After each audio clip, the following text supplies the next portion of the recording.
یہ لے لیتے ہیں۔ پہلے انہوں نے کہا کہ میں نے دکان خریدی تو کسی عالم صاحب نے مشورہ دیا کہ اللہ تعالیٰ کے ساتھ پارٹنرشپ کر لو۔ پہلی بات تو یہ کہ یہ جملہ، یہ لفظ مجھے مناسب لگا، اللہ کے ساتھ پارٹنرشپ کرو۔ پارٹنرشپ کا مطلب تو ہوتا ہے کہ آپ انویسٹمنٹ کرتے ہیں، کسی کی انویسٹمنٹ کو لے کر آپ پھر آپ کو کاروبار کر رہے ہوتے ہیں، اللہ تعالیٰ کو انویسٹ کرے گا۔ آپ یہ کہیں کہ جب آپ خرچ کریں تو اللہ تبارک و تعالیٰ کا ایک حصہ علیحدہ ضرور مقرر کر لیں۔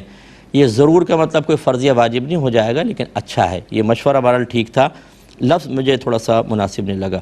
اب یہ کہتے ہیں کہ میں کبھی وہ پیسہ علیحدہ کر لیتا ہوں اور پھر وہ میں غریبوں کو دیتا رہتا ہوں، لیکن کیا کبھی ذاتی ضرورت کے لیے اس پیسے کو استعمال کر سکتا ہوں اس نیت کے ساتھ کہ بعد میں دوسرا رکھ دوں گا؟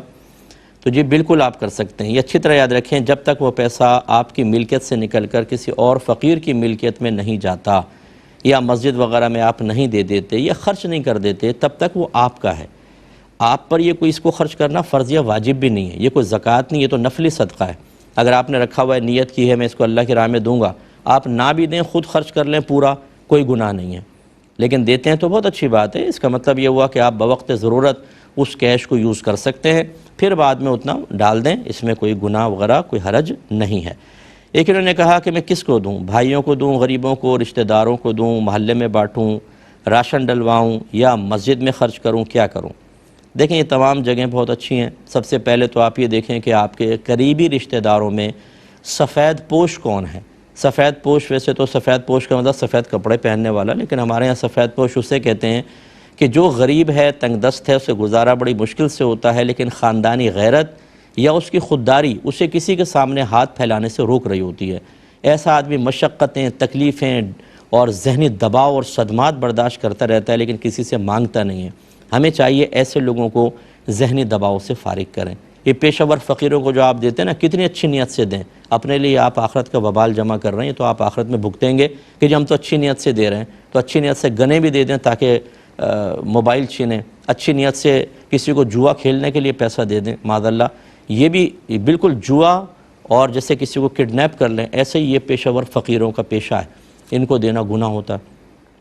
تو خلاصہ کلام یہ کہ سب سے پہلے قریبی رشتہ دار سفید پوش کو دیں، اس کے بعد پھر محلے کے اندر دیکھیں کوئی غریب ہیں، مسلمان ہیں، ان کو دے دیں، اس کے بعد پھر مسجد وغیرہ میں اگر ضرورت ہے وہاں پر دے دیں، آپ راشن ڈلوا دیں کسی کا، بہت اچھی چیزیں، میں اس کا انکار نہیں کرتا ہوں۔ اس میں ایک اور چیز ایڈ کر لیں، اچھے عالم اور مفتی بنائیں آپ۔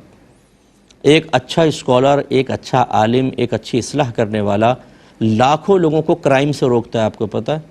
یہ ہم جیسے لوگ جو ہے نا، یہ ہم اپنے ایجنسیز اور اپنے جو ادارے ہیں ہمارے، ہم ان کا کام بہت زیادہ آسان کرتے ہیں۔ کتنے نوجوان ایسے ہیں جو ہماری اسپیچز سن کر گناہ چھوڑ دیتے ہیں، کرائم چھوڑ دیتے ہیں، سائبر کرائم چھوڑ دیے بچوں نے، نیک بن گئے، پرہیزگار بن گئے، لیکن ہماری یہ ورکنگ خیر نظر نہیں آتی ہے، کیونکہ یہ تو بھئی صرف تقریریں کر رہے ہیں۔ تقریریں کر کے ہم نے کتنے نوجوانوں کو نمازی بنا دیا، انہیں گناہوں سے بچا لیا، کتنی لڑکیوں کی عزتیں بچا لی ہم نے، جو بلیک میلنگ کے لیے تیار تھے، لیکن کسی طرح ہمیں پتہ چلا تو ان کو سمجھایا کہ بلیک میلنگ مت کرو، تمہاری بھی بہن ہے، تمہاری بھی بیٹی ہے، تمہاری بھی ماں ہے، کسی کی بیوی کو اس کے شوہر سے بدظن نہ کرو کہ تمہاری بھی بیوی ہے، کوئی تمہاری بیوی کے پیچھے لگ جائے تو۔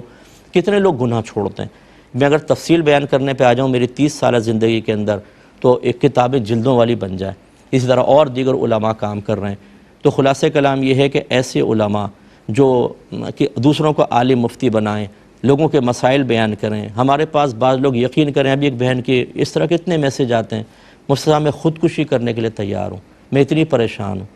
ہم صرف 2 جملوں کے اندر اس کا ذہن ٹھیک کر دیتے ہیں، وہ 2 جملوں میں فریش ہو جاتی ہے، 2 جملوں میں اس کا حل بیان کر دیتے ہیں، کیونکہ اللہ نے ہمیں اس سعادت، اس خدمت کے لیے مقرر کیا ہوا ہے۔ ایسے لوگوں کو تلاش کریں، انہیں عالم بنائیں، مفتی بنائیں، اسٹوڈنٹس کو جو اچھا پڑھنے والے ہوں۔ میں نکموں کی بات نہیں کر رہا ہوں، نکمے بھی بہت ہیں ہمارے اداروں کے اندر جو صرف کھانے پینے کے لیے اور اس کے بعد دین پڑھ کے اس سے دنیا کمانے کے لیے آئے ہوئے ہیں، ایسوں کو نہیں۔ اچھی طرح دیکھیں ادارے میں کون اچھا پڑھتا ہے، ذہین بچہ ہو، اس کو سپورٹ کریں مالی لحاظ سے، وہ عالم مفتی بنے گا، ایک 1 مین آرمی ہوگا، وہ ایک آدمی لاکھوں پہ بھاری ہوگا اور آپ کے لیے بہت بڑا ثواب جاریہ ہوگا۔ دینی اداروں کی قسم پرسی کا عالم تو دیکھیں آپ، ہم سالانہ محافل رکھ رہے ہیں جی، فلاں اس میں کتنا خرچہ ہو رہا ہے جی، 5 لاکھ 10 لاکھ، اور آپ اپنے جو بچہ گھر میں بچے کو جو قاری صاحب پڑھانے کے لیے آتے ہیں، ٹیوشن پڑھانے کے لیے کتنا دیتے ہیں جی، 500 روپے۔ امام صاحب کی تنخواہ دیکھ لیں آپ، اداروں کے جو ٹیچرز کی تنخواہ ہے وہ دیکھ لیں آپ، ان کو سپورٹ کریں۔ یاد رکھیں علماء سے، مفتیان کرام سے دین کی بقا ہے، اگر آپ مسجدوں کو دیتے رہیں، پیسے غریبوں کو کھلاتے رہیں، کھانا کھلا دیا، فلاں کھلا دیا، لیکن عالم نہیں بنیں گے، نہ کھانا کھانے سے کوئی جنت میں پہنچے گا، نہ مسجدیں تعمیر کرنے سے، کیونکہ مسجدوں میں جو آدمی آئیں گے انہیں دین سیکھنے کے لیے بھی علماء کی ضرورت ہوگی، ان کو بھی نماز ایک عالم دین کامل و پرفیکٹ طریقے سے سمجھا سکتا ہے۔ اس لیے میری گزارش ہے کہ آپ اس میں بھی خرچ کریں، آپ کو بہت فائدہ ہوگا۔ ایک مختصر سا بریک لیں گے، ہمیں یقین ہے آپ ہمارے ساتھ ہی رہیں گے۔